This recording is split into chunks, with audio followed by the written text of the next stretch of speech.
যান্ত্রিক ত্রুটির কারণে বিমান বাংলাদেশ এয়ারলাইন্সের BG352 নামের একটি ফ্লাইট শারজা থেকে ঢাকামুখী যাত্রীরা প্রায় 6 ঘন্টা ধরে বিমানের ভেতরে আটকে ছিলেন এবং যান্ত্রিক ত্রুটি ছিল। যান্ত্রিক ত্রুটি সমাধান করে 2 দফা চেষ্টার পর 66 ঢাকার উদ্দেশ্যে বিমানটি উড্ডয়ন করার চেষ্টা করেছে এবং তারপরেও ব্যর্থ হয়েছিল এবং সবশেষে 3য় দফায় সেটি সফলভাবে উঠতে সক্ষম হয় এবং যাত্রীদের নিয়ে এটি ঢাকার দিকে আসছে।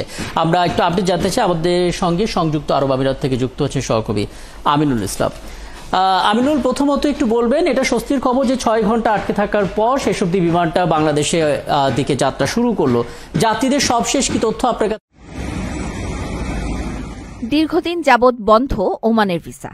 বাংলাদেশ, পাকিস্তান সহ বেশ কিছু দেশের উপর ভিসা নিষেধাজ্ঞা ছিল। দেশটির শ্রমবাজার ভারসাম্য রক্ষায় এমন সিদ্ধান্তে সুফল পেয়েছেন প্রবাসীরা।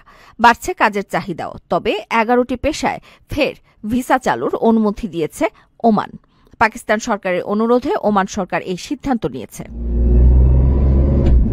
বিষয়টি নিশ্চিত করেছেন ওমানে নিযুক্ত পাকিস্তানের রাষ্ট্রদূত সৈয়দ নাভিদ সফদার বুখারি। স্থানীয় এক সংবাদ মাধ্যমকে দেয়া সাক্ষাৎকারে তিনি জানান, কয়েকদিন আগে ওমান সরকার পাকিস্তানি নাগরিকদের